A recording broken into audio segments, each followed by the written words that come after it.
Pengertian standar costing.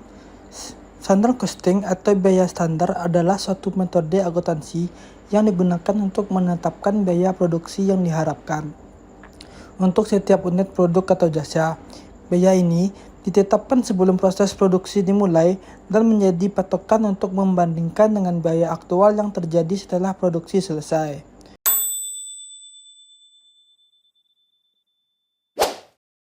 Nah, kegunaan standar costing sangatlah penting bagi perusahaan, terutama dalam hal perencanaan, pengendalian, dan evaluasi kinerja. Berikut adalah beberapa kegunaannya. Yang pertama itu perencanaan dan penganggaran. Nah, perencanaan dan penganggaran ini kita harus menentukan harga jual. Biaya standar menjadi dasar untuk menentukan harga jual produk yang kompetitif dengan mengetahui biaya produksi yang diharapkan. Perusahaan dapat menetapkan harga jual yang sesuai dengan pasar dan memberikan margin keuntungan yang diinginkan. Yang kedua itu pengendalian biaya. Pengendalian biaya ini identifikasi penyimpangan, membandingkan biaya aktual dengan biaya standar, memungkinkan perusahaan untuk mengidentifikasi penyimpangan. Varians ini bisa berupa varians harga, varian efisiensi, dan varian overhead. Nah, selanjutnya itu evaluasi kinerja. Evaluasi kinerja ini yang pertama itu penilaian kinerja departemen. Biaya standar dapat digunakan untuk mengevaluasi kinerja departemen produksi, seperti departemen pembelian, produksi, dan gudang.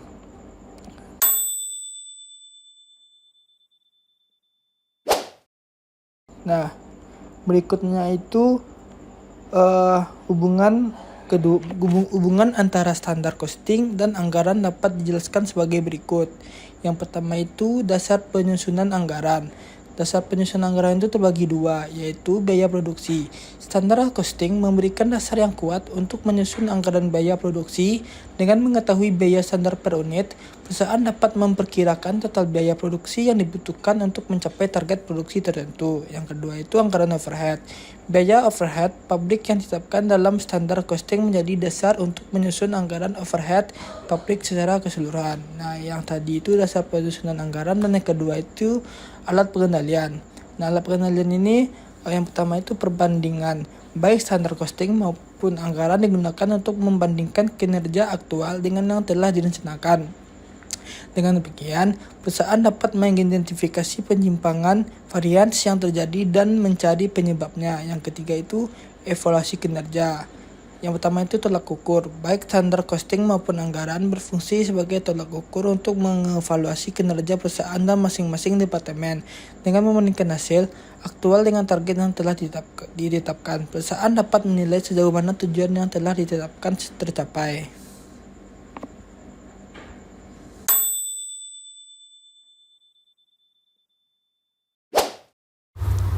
Penentuan jenis-jenis standar costing.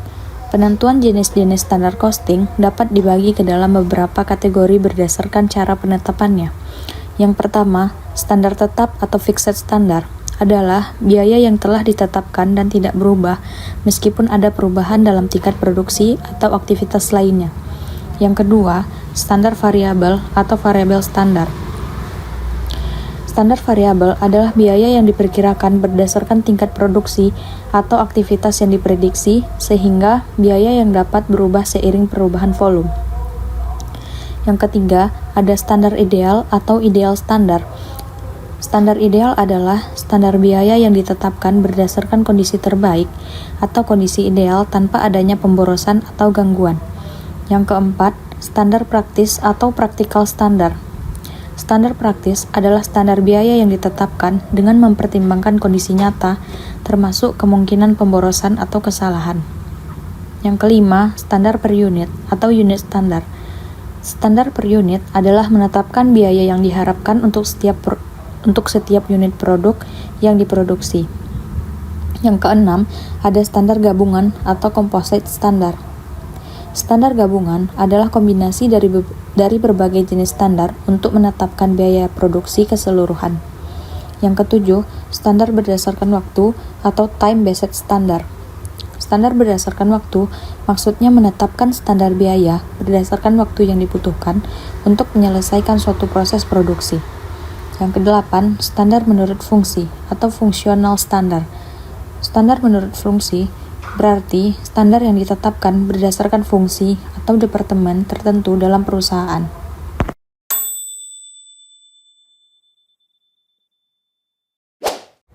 Konsep dasar target costing. Pertama, penetapan harga jual. Maksudnya, target costing dimulai dengan penetapan harga jual yang diinginkan berdasarkan riset pasar atau harga yang bersaing. Yang kedua, menentukan keuntungan yang diinginkan. Perusahaan kemudian menentukan margin keuntungan yang ingin dicapai. Keuntungan ini biasanya dihitung sebagai persentase dari harga jual. Yang ketiga, ada penentuan target biaya. Setelah harga jual dan keuntungan ditentukan, target biaya dapat dihitung dengan mengurangi keuntungan yang diinginkan dari harga jual. Yang keempat, perbandingan dengan biaya aktual. Biaya aktual yang muncul selama proses produksi dibandingkan dengan target biaya yang telah ditetapkan. Yang kelima, proses perbaikan atau cost reduction. Untuk mencapai target biaya, perusahaan akan mengidentifikasi area yang memungkinkan untuk pengurangan biaya, seperti efisiensi operasional, penggunaan bahan baku yang lebih murah, atau teknologi yang lebih efisien. Ini sering melibatkan perancangan produk yang lebih efisien, mengurangi pemborosan, atau menggunakan pemasok yang lebih hemat biaya.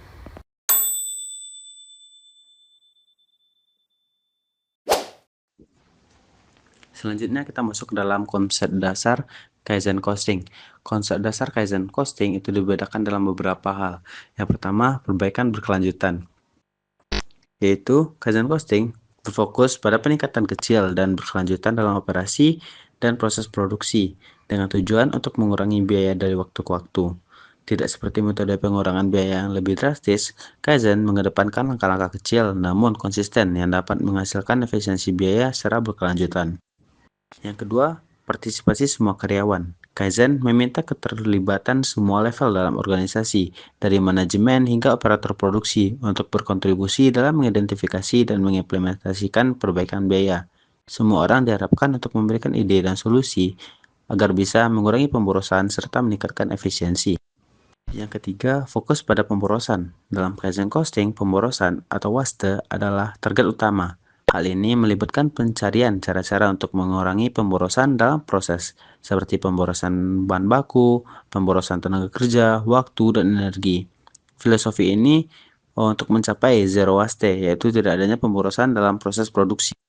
Penerapan dalam jangka panjang. Kaizen Costing adalah proses berkesinambungan, bukan salah satu solusi sekali jadi, tetapi setiap perbaikan kecil yang dilakukan akan menjadikan target baru untuk perbaikan yang lebih lanjut di masa depan. Seperti contohnya, jika ada pengurangan biaya dalam proses tertentu, target biaya baru akan ditetapkan untuk proses berikutnya, dan seterusnya. Dan yang terakhir, perbaikan proses. Kaizen tidak hanya berfokus pada pengurangan biaya, tetapi juga peningkatan kualitas dan efisiensi dalam proses produksi. Kaizen mendorong mengidentifikasi cara-cara untuk memperbaiki proses produksi secara keseluruhan. Proses ini dapat melibatkan pengguna teknologi baru, perubahan metode produksi, atau peningkatan keterampilan tenaga kerja.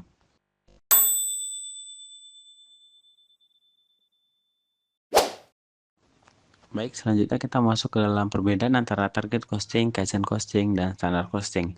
Yang pertama, pada fokus. Pada target costing, itu berfokus pada pengurangan biaya, sedangkan Kaizen costing berfokus pada perbaikan secara terus-menerus, sedangkan standar costing itu berfokus pada pengendalian biaya. Perbedaan kedua terletak pada metode. Pada target costing menggunakan metode penentuan harga target, sedangkan Kaizen costing itu berfokus kepada metode perbaikan bertahap, sedangkan standar costing itu menggunakan metode penentuan standar biaya. Selanjutnya adalah tujuan. Pada target costing itu memiliki tujuan mengurangi biaya seminimal mungkin, sedangkan Kaizen costing untuk meningkatkan efisiensi. Sedangkan standar costing itu bertujuan untuk mengukur kinerja yang telah dicapai.